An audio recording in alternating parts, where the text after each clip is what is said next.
चल बे गधे, अब जल्दी घर भी चलेगा या यहीं रात करेगा? खाने में तो कोई कसर नहीं छोड़ता, फिर चलने में इतनी कंजूसी क्यों करता है?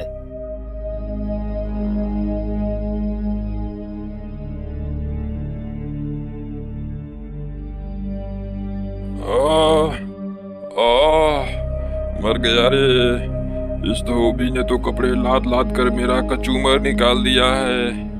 हे भगवान, मुझे इस धोबी से बचाओ, मुझे इस धोबी से बचा लो भगवान। इस तरह से गधा जब भी बोझा लाद कर आता तो कराहते हुए भगवान को याद करता। एक दिन ले खा खा खा के तो गैंडा हो गया है, लेकिन काम करने में तेरी नानी मरने लगती है। फटाफट खा ले और चल, कपड़े लेने जाना है।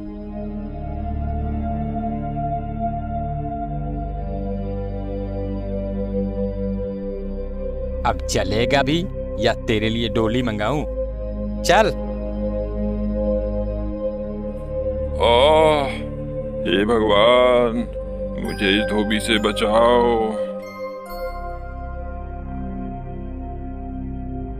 यह गधा रोज मुझे सच्चे मन से याद करता है। इसकी भक्ति ने मुझे प्रसन्न कर दिया। अब मुझे इसको दर्शन देना चाहिए। ऐसा सोच भगवान उस गधे के सामने प्रकट हुए। मैं तुमसे बहुत प्रसन्न हूं गधा, कहो क्या बात है? तुम इस तरह से मुझे रोज रोज क्यों ध्यान करते हो? तुम्हारे मन में जो भी कामना है मुझे बताओ, मैं उसे पूरा करने के लिए आया हूं। हाँ, ये कौन आ गया भगवान बनकर? भगवान तो ये हो नहीं सकते। ये जरूर उस धोबी की ही चाल है। ये वही है जो मुझे भगवान बनकर ठगना चाहता है। अरे क्या सोच रहे हो गधे? मांगो, क्या मांगते हो? मैं सोच रहा हूँ प्रभु कि मैं आप जैसा नहीं हूँ।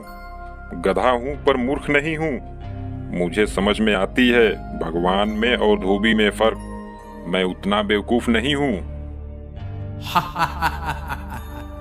अब मैं तुम्हें कैसे विश्वास दिलाऊं गधे? अगर आप सही में भगवान हैं तो बताइए, सभी जानवरों के तो सींग है, मेरे सींग क्यों नहीं है? तुम्हारा सींग मेरे पास है, ये देखो।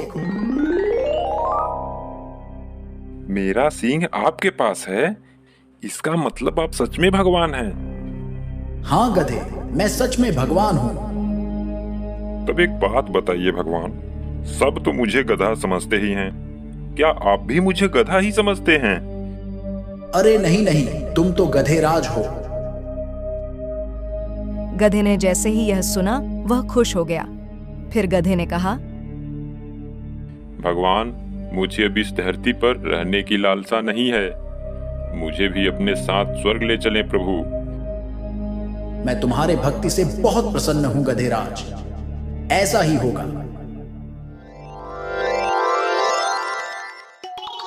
गधा भी भगवान के साथ स्वर्ग चला गया। भगवान, आपने तो मुझे सच के स्वर्ग में ला दिए। अब तो मैं यहाँ खूब मजे से रहूंगा। हाँ गधेराज, अब से तुम यहाँ खूब आराम से रहो। अब गधा वहां खूब मौज से रहने लगा। बागों में हरी हरी घास खाता और दिन भर घूमता रहता। एक दिन गधा घास खाते खाते इंद्रदेव के बाग में चला गया। कौन है ये गधा जो महाराज इंद्रदेव के बाग में घुसा चला आया? क्यों गधे, क्या तुम्हें नहीं पता कि ये इंद्रदेव का बाग है? यहाँ गधों का आना सख्त मना है। अरे अरे, मुझे नहीं पता था भाई। मैं यहाँ कोमल कोमल घास देखा तो चला आया खाने के लिए। आज चेतावनी देकर छोड़ रहा हूँ, फिर दोबारा यहाँ मत दिखना। चल निकल जा यहाँ से। आज तो बुरा फंसा था। वो तो अच्छा हुआ कि उसने मुझे घास खाते नहीं देखा था। कुछ दिन बीतते हैं। अब गधे को वहां बहुत अकेला सा लगने लगा था। एक दिन भगवान उसका हाल चाल जानने आए। क्यों गधेराज, दिन तो मौज से बीत रहे हैं ना? वह बहुत उदास और मायूस होकर भगवान से कहता है, भगवान, मैं यहाँ बिल्कुल अकेला हूँ। मुझे मेरे साथियों की बहुत याद आ रही है। अगर उन्हें भी आप यहाँ बुला लें तो बहुत अच्छा रहेगा भगवान। जैसी तुम्हारी इच्छा गधेराज, तुम्हारे साथियों को भी बुला लाता हूं। ऐसा बोल भगवान अंतर्ध्यान हो गए और पृथ्वी से कुछ और गधों को लेकर वहां गए। ये लो गधेराज, मैं तुम्हारे साथियों को भी ला दिया। अब इन सब के साथ तुम्हारा मन भी लगा रहेगा। अब गधा बहुत खुश हुआ। अपने साथी गधे को लेकर बागों में घास खाने चला गया। जब घास खाकर सारे गधे एक साथ जमा होते हैं तो सभी गधों ने गाना गाना शुरू किया।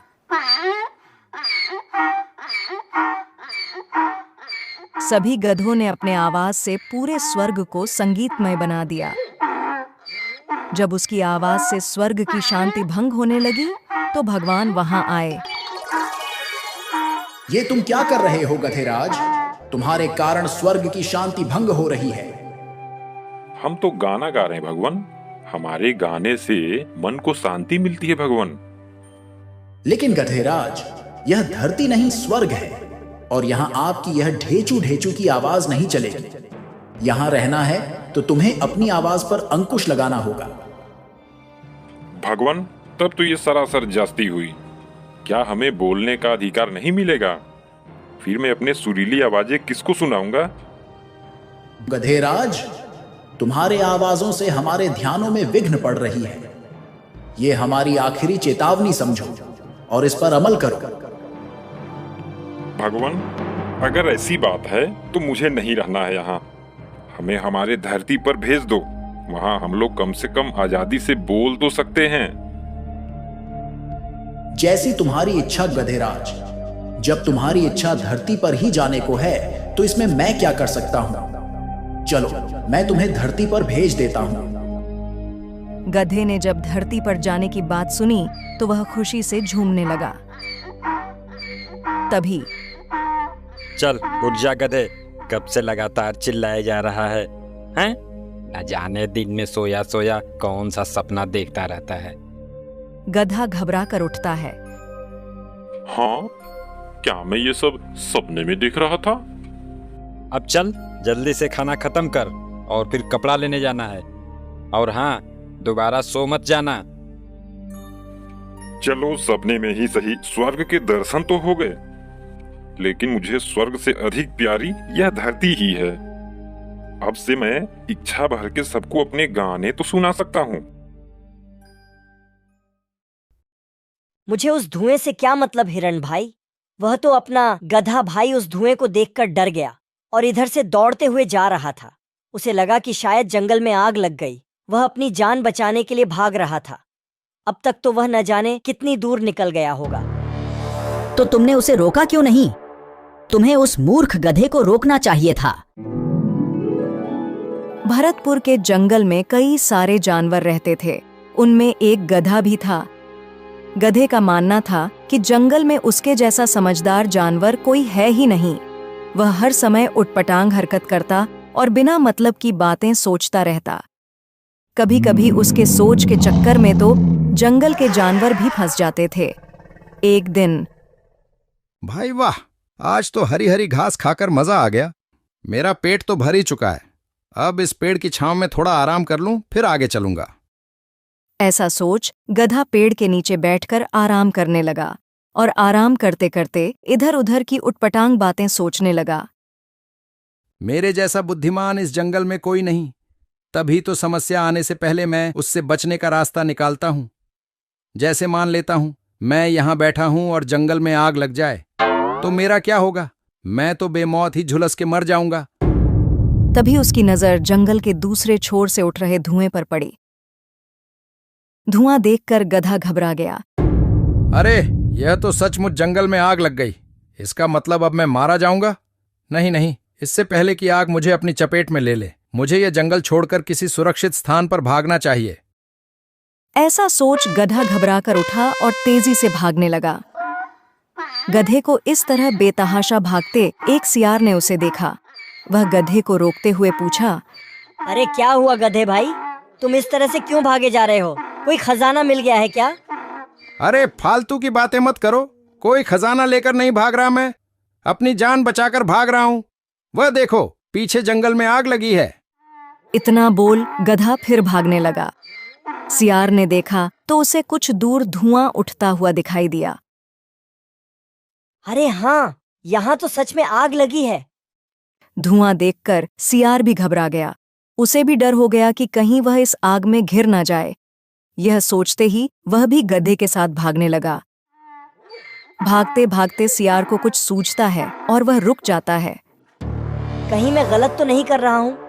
हो ना हो मैं कहीं उसी कहानी को तो नहीं दोहरा रहा हूँ जिसमें पेड़ से पपीता गिरने पर हिरण ने समझ लिया कि जंगल में कोई खतरनाक दानव आ गया है और बचने के लिए वह स्वयं तो भाग ही रहा था, उसके पीछे दूसरे जानवर भी बिना सोचे समझे भागे जा रहे थे।